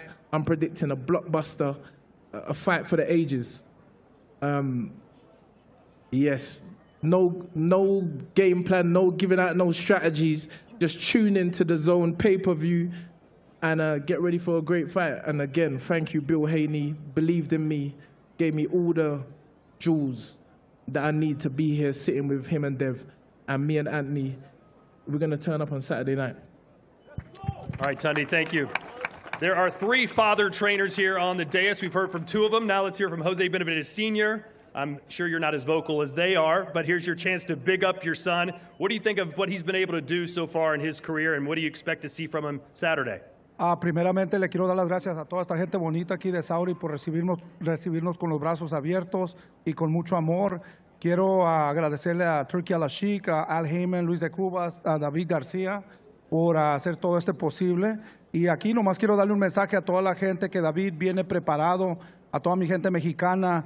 Entrenamos muy fuerte, venimos preparados para darles una guerra el 22. No se la pierdan este sábado, que van a tener una noche de boxeo muy bonita. Tenemos una cartelera espectacular. Yo creo que la cartelera mejor de todo este año. Y pues aquí estamos representando a México, arriba la bandera. Gracias. Anything you want to say in English? Okay. Go for well, it. first of all, I want to thank everybody here from Saudi. Thank you so much for all the love and support. We're super happy, super excited to be here. I want to thank Turkey Al-Sheikh, Al Heyman, Luis de Cubas, David Garcia for making this happening. All I can say is that David prepared himself very well for this fight, mentally, physically. It's ready to go. You guys are here to see a fight this Saturday, a war. It's going to be an action-packed. And I can say that this card, the whole card is stacked with great fighters. It's going to be a great night of boxing. And I just want to say we're here to represent Mexico. Arriba México, arriba la bandera. Un saludo para toda mi gente latina. Gracias. All right, now let's hear from the WBC and WBA champion of the world, David Benavidez. David, in your opinion, from what you've seen from Anthony, where does he rank amongst your toughest opponents? First of all, I want to thank God. I want to thank Turkey Al-Sheikh. I want to thank Al Heyman, Luis de Cubas Jr., for making this fight possible. I've had my eye on Anthony Yarde for a long, long time. I know he's a great fighter. He has a lot of heart. He has a lot of power. And the thing I like about Anthony Yarde, that no matter who he's up against, he's in there to make it a great fight. Me, I like to make every fight I'm in a war. I like to give the people the fights they want to see, and I want to give them the action-packed fights they want to see. So I've trained, I had a great training camp. I've trained extremely hard, and this fight is going to live up to the moment. Anthony Yarde, he's trying to capture world title. I'm trying to capture all the titles and unify all the titles in the light heavyweight division. So there's a lot at stake here. I'm very excited for this fight. This has been the hardest I've trained out of any of my fights, so I'm very, very excited. I'm gonna go in there and I'm gonna give you guys a war, and you guys, the fans of boxing are really the ones who are gonna win on the night of Saturday, because from the top to the bottom, you have myself and Anthony Yarde, you got Brian Norman and Devin Haney, Bam Bam Rodriguez, and Abdullah Mason. This card is stacked. You know what I mean? So it's gonna be a great night of boxing for everybody that's watching. Well, you heard his trainer say it's going to be a blockbuster, it's going to be a war. Is that the kind of fight you're expecting, or do you think you're going to be able to dominate him? I'm looking to dominate, but whatever happens, I'm ready for whatever. If it's going to turn into a war, then I'm going to turn it into a war, but I'm definitely going to dominate. All right, well, you heard him, Anthony. You're the challenger, and you recently said that you're going to hit David harder than he's ever been hit before, and that you're going to put him to sleep. Why are you so confident you're going to do that on Saturday? Did I say that? You did say that. We've got it on tape somewhere. No, first of all, I want to thank God. I want to thank everyone in attendance. Big man here, Frank Warren, been with him from the beginning. Trainer Tunde, the rest of my team, and His Excellency Turkey Al-Sheikh. He picked me personally for this fight. And of course, Benavidez team giving me this opportunity. We're here again. And I feel like this is the best version of me. I've always said I didn't want an easy route, because there's people that go and win vacant titles, and nothing against them kind of people. But I've always said I want to beat someone like David Benavidez. That's why I went to Russia, challenge Kovalev. I know the risk. I know the lose. But undefeated, 18-0. This is me before. I was 18-0, big prospect. Don't go to Russia. Everyone's telling me, do not go to Russia to fight Kovalev. I said, I'm going. And then you get better BF. Everyone's saying this guy's a monster, another monster. Don't fight this guy. He's got 18 fights, 18 wins, 18 knockouts. I said, give me him. I'll fight him. I don't care who it is, because the better the fight I'm fighting, for me, it's better the reward. It's legacy. I started boxing very late. As Frank said, I had 12 amateur fights. And we've made it to the stage 3 times. And you've seen me get better each time. But this occasion, it was right. So I want everyone to tune in. I want to thank everyone on the... I don't even like to call it an undercard, because I feel like every fight on this card is like a main event. I'm a fan of everybody on the show as well. So let's make it happen. let's put on an excellent night of boxing and make this one for the history books. Well, you're calling him a monster. He is the Mexican monster. You've seen all the monster movies. Every monster has a weakness. What would you say are his biggest vulnerabilities? I'm not a person that goes out and just talks for the sake of it. I would only know once I'm in the ring with him. You know, everyone can watch TV and say, he does this wrong, he does this good, he does this bad. But you only know, me personally, I'm only going to know what he's about when I'm stood in front of him in the ring, the bell goes, and we start, you know, trading level. Indeed. Well, David, you've been asked and you've spoken openly about who you might want to fight next. Beterbiev, maybe Zurdo Ramirez. He finds that a little bit disrespectful. Any chance that you might be overlooking him on Saturday? No, definitely not. I've never overlooked anybody. That's why I'm in the position where I'm at now. I've given Anthony all the respect he deserves. And, you know, I've studied him for a long, long time. And I'm trained. This has been the hardest I've trained at any fight, you know, so I'm extremely ready for this fight. I'm extremely ready for whatever he brings to the table. And, you know, there only will be one man that gets his hand raised, and that man will be David Benavidez. Well, you're main eventing the biggest fight card of the year, the biggest stage of boxing here in Riyadh. You're making a ton of money. How much pressure are you feeling, not just to look good, but to knock him out? There's no pressure. Honestly, I love what I do, and I'm extremely ready for this moment. I just want to get out there. I want it to be Saturday already so we can go out there and show out, but there's no pressure at all. And Anthony, you mentioned your great fights against Beterbiev, against Kovalev. You came up just short in those fights. Why do you think the third time at a world title will be the charm? I keep hearing this saying, you know, 3 times a charm or 3rd time lucky. I don't really believe in luck, but I feel like I'm a better fighter now, a bit more experience. And David believes he's going to have his hand raised, as he should. I believe the same. I feel like this is my time, my moment. I feel like how this all happened. As I said, Turkey called me himself because he wanted me for this fight. He wanted entertainment. There was other fighters' names in a hat or other people that they were negotiating with. He called me personally and said he thinks this fight, the way we fight, the styles, it's inevitable it's going to be a clash of the titans. You know, both fighters like going forward, both fighters like looking for the knockout, whether it comes or not. And it's pure entertainment. So I'm excited for it. I hope everyone else is excited for it. And yeah, I'm ready. All right, what's your official prediction? What will your fans, what can they expect to see Saturday night? All I know is it's going to be very, very exciting. I'm not a person that goes out and just, you know, starts ringing off predictions or rounds or anything like that. But I do think, stylistically, I think this fight's going to end in a knockout. And I said I want my hand raised. So I respect him highly. I respect his resume. I respect what he's done in the ring. I respect his highlight reels. And all these things, they motivate me. Same thing with Beterbiev. The better the fighter in front of me, the better version of me you'll see. So I'm excited. Well, David, you're not ever shy of making a prediction. He says someone's getting knocked out. What say you? Well, I'm going in to win the fight, whether I get the knockout or I get the decision. But I'm definitely I'm looking to dominate in there. So I'm going to get the victory no matter what. All right, ladies and gentlemen, it happens Saturday night. Give it up for our co-main event and our main event. We'll see you live on DAZN. But right now, let's have the fighters face off here in Riyadh. We heard a lot from Bill Haney and Norman Sr. There was a lot of talk back and even a challenge. Did we expect this? Yeah, of course we expected it, right? Bill Haney and Brian Norman Sr. have been talking trash for months and months now, but we're not here to see them fight. We're here to see their sons fight, 2 of the best fighters in the world, and Brian Norman Jr. taking a big challenge in Devin Haney. I know Devin Haney is the challenger, but this is by far the best opponent of Norman's career. I'm going to tell you who I don't want to be. Here they are, first face-off, ladies and gentlemen, 12 rounds of boxing for the Welterweight Championship of the World, sanctioned by the WBO. Undefeated versus undefeated. Somebody's has got to go.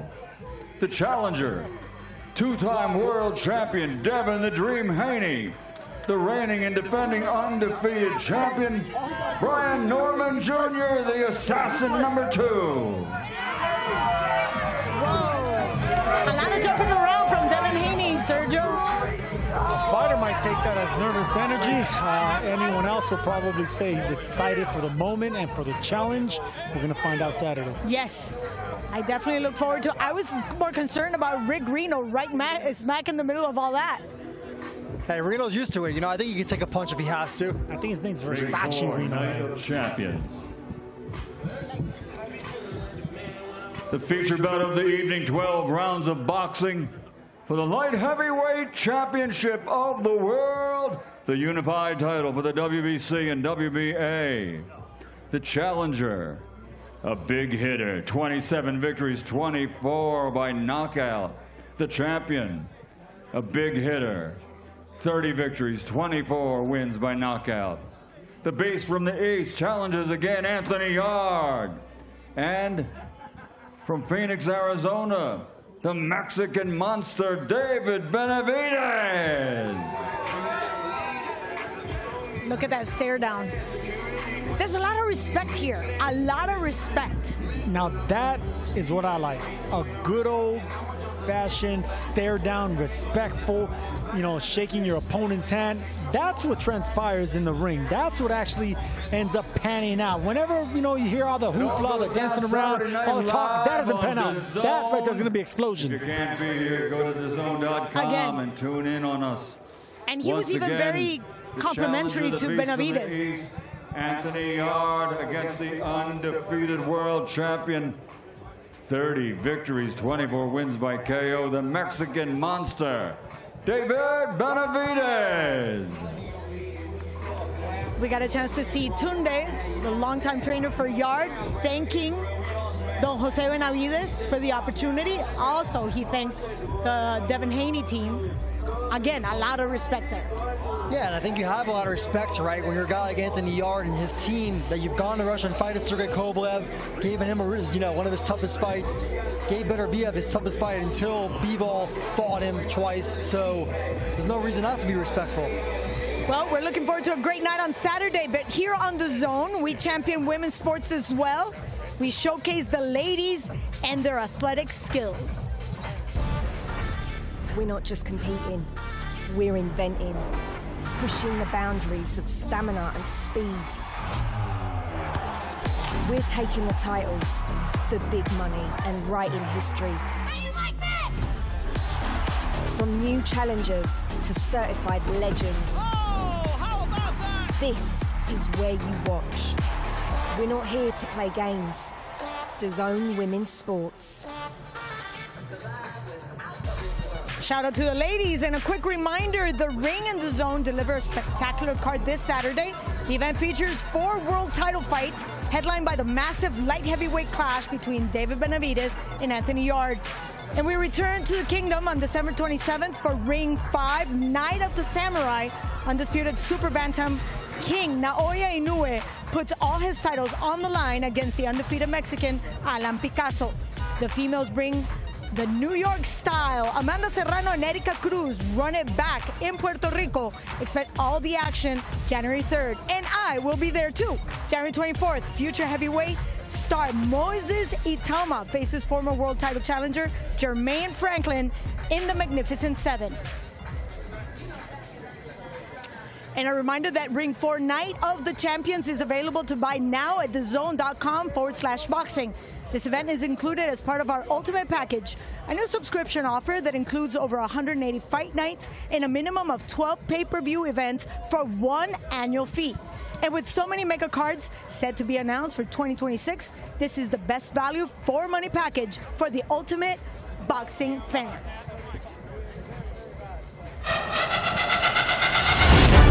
Which one of these two lions will leave Wembley as the face of English boxing?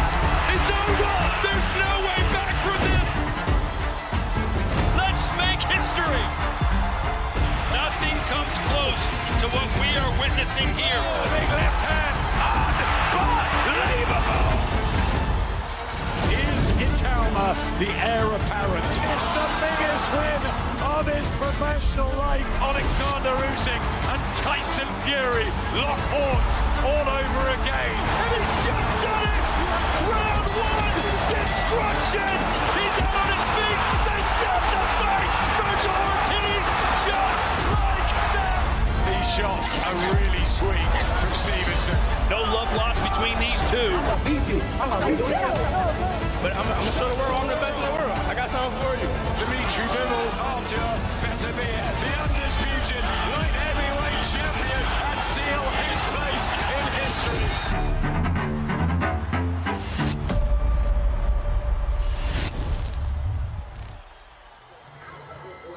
Gentlemen, historic fight. Absolutely a great card coming up on Saturday. A lot was said. Now we expect things to be done. What is your final thought now that we're just looking at weigh-ins and then fights? I cannot wait for David Benavidez and Anthony Yarde.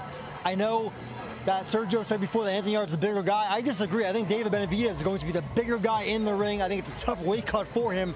He's a guy, we hear him talking about maybe fighting Zurdo Ramirez at cruiserweight. I think we're going to see him at heavyweight one day. In the words of Biggie Smalls, bad boys move in silence and violence and respect. I mean, they're getting respect because they know that both of them can turn each other's lights off. They both got power. Benavidez has the speed. Yarde does have the size advantage. You're going to see it fight night once he rehydrates. I can't wait. Undercard top to bottom. I don't think none of these fights go the distance. I repeat, Claudia, none of these fights go the distance. We're going to get a night of knockouts. So can I hear that again so we can take a note? Make sure we make notes right here because no fight is going to make it to the distance. With that being said, Devin Haney, Norman Jr., a lot was said by the fathers. Can the children, the sons, actually live up to those expectations? I don't see why not. I think Brian Norman right now is peaking as a fighter. He's ultra confident, and why shouldn't he be? He's coming off of what I think is the knockout of the year. That was in Tokyo in June against Jin Sasaki. Devin Haney's levels above Jin Sasaki, obviously.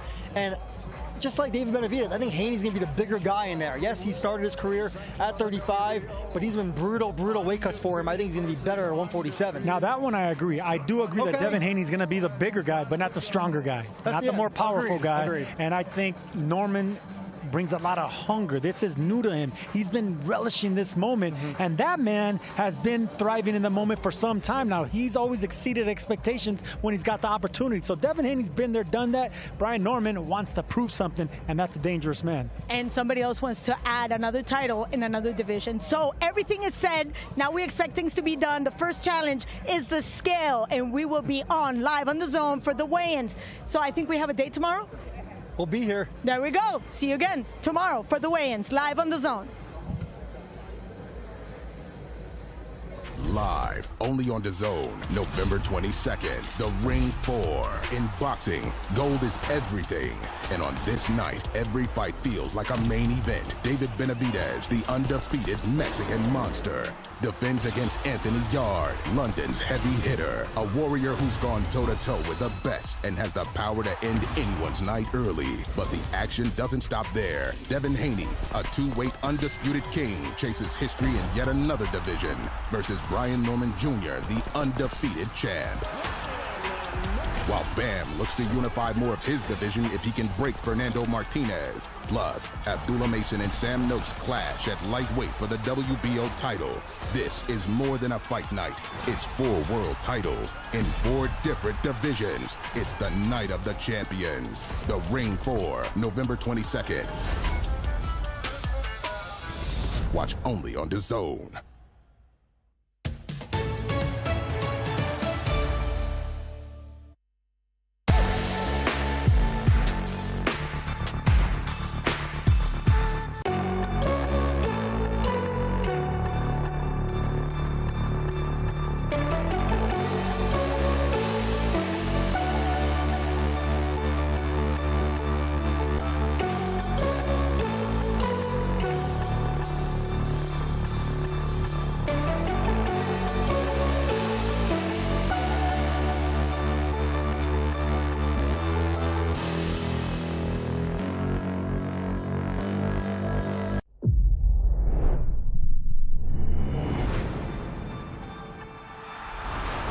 Don't miss the biggest nights in MMA.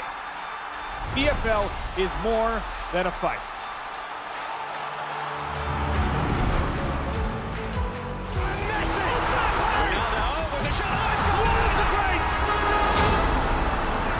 To score a goal like that, you could see what it meant to me personally.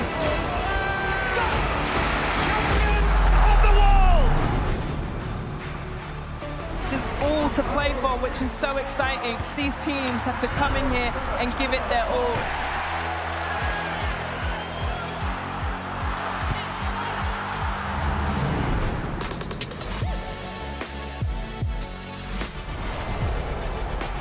Have a real nice tempo. Goes baseline, watch out. Oh, my! Oh, baby! All the way down the runway for a big-time throwdown.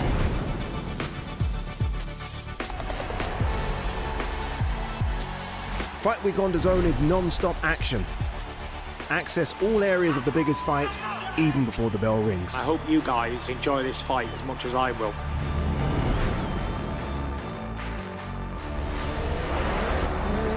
That's a lot of fans out there.